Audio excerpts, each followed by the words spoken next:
Então a gente desbastou, depois que desbastou, a gente fez as demarcações para o ensaio de esclerometria.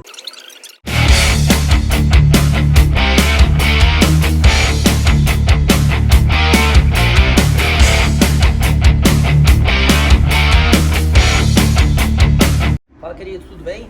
A gente está aqui inspecionando uma das edificações mais antigas do centro de Goiânia, tá? Uma edificação que ela foi feita, muito bem feita, toda a estrutura dela, mas ficou parada durante muito tempo e eles precisam reabilitar e verificar as condições e a gente foi chamado para poder verificar, tá? E a gente vai começar a fazer alguns ensaios que são importantíssimos para o patologista. Primeiro ponto, a primeira coisa que a gente foi analisar a estrutura. Então a gente foi nos pilares, ligamento, a gente vai fazer a demonstração de um elemento que a gente está ensaiando, tá? Primeiro ponto, a gente teve que marcar aonde que não tinha armadura. Então a gente pegou o pacômetro, né? A gente colocou ele na função de detecção de estrutura metálica e a gente vai averiguar, né? Então aqui a gente tem aqui, vamos ver se a gente tem alguma armadura. Ó, temos aqui uma armadura. Esse aqui é o ponto onde eu vou fugir dela, tá? Eu já fiz uma marcação prévia, mas só para vocês identificarem. Então, onde eu tenho armadura, eu vou marcar. Aonde eu tiver ponto de armadura, eu não posso fazer o ensaio de esclerometria, tá? Então, por isso que eu preciso do pacômetro. Então, olha aqui, ó. Então, a gente vai detectando toda a armadura dela, ó. Chegou num ponto onde eu tenho a armadura principal, né? Então, eu tenho aqui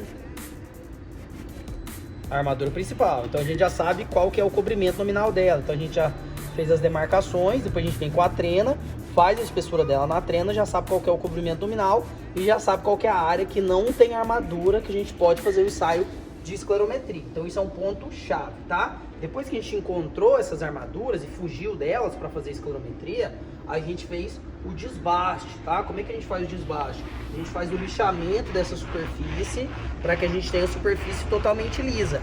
Nesse caso, o pilar já está em bom estado, então a gente não precisou desbastar muito, mas é essencial que você utilize essa pedra que já vem dentro do aparelho para poder fazer, tá? Então a gente desbastou, depois que desbastou, a gente fez as demarcações para o ensaio de esclerometria, tá? Lembrando que a NBR 754, ela preconiza de 9 a 16 pontos de coleta, tá? Então a gente vai fazer, nesse caso, 16 pontos, depois a gente vai anotar todas elas, tá? Vai fazer o cálculo de índice esclerométrico médio, depois vai fazer a correção e a gente vai utilizar o ábaco. E através do ábaco é que a gente vai saber qual que é a resistência, tá? Então eu vou pegar aqui o aparelho de esclerômetro para poder mostrar para vocês. Então vou deixar o pacômetro por aqui, vou desligar ele para ele não gastar pilha. Eu vou pegar o esclerômetro aqui para vocês poderem ver, tá? Então a gente está utilizando esse aparelho, que é o esclerômetro, né? Então ele consegue averiguar a dureza superficial do concreto, ele é preconizado por normativa, tá? NBR 754. A gente vai fazer aqui alguns ensaios bem breves para vocês poderem compreender como é que se faz um ensaio de esclerometria, tá? Na prática. Então,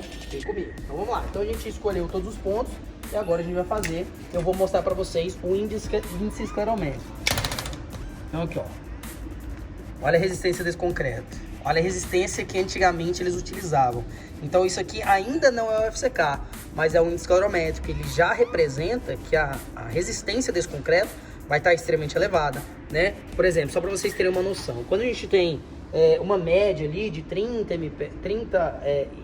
uma média de 30 no índice esclerométrico, quando a gente converte, a gente joga aqui para o ábaco, a gente tem aproximadamente 25 MPa, tá? E quando eu tenho um índice esclerométrico muito alto, nessa casa aqui de 58, 57, ele nem consegue captar nesse esclerômetro, ou seja, eu tenho uma resistência que provavelmente esteja acima de 60 MPa, tá? Que é a escala que ele traz pra gente, tá? Ou seja, é claro que foi só um tiro, né? A gente precisa fazer toda a média, tudo bonitinho, né? Eu tenho até vídeos falando sobre isso, mas a gente já sabe que ele tem uma resistência extremamente elevada, tá? Então um pouquinho do que você tem que fazer quando você tem que fazer ensaios de elementos estruturais. Então ir com pacômetro, ir com esclerômetro, ir com gizinho para poder fazer as demarcações e depois saber calcular certinho como é que você encontra esse FCK baseado na NBR 754. A gente está aqui fazendo aquela inspeção e a gente se deparou com esse elemento estrutural. Então isso aqui a gente vê que é uma viga, né? Uma viga que a gente chama de viga cinta,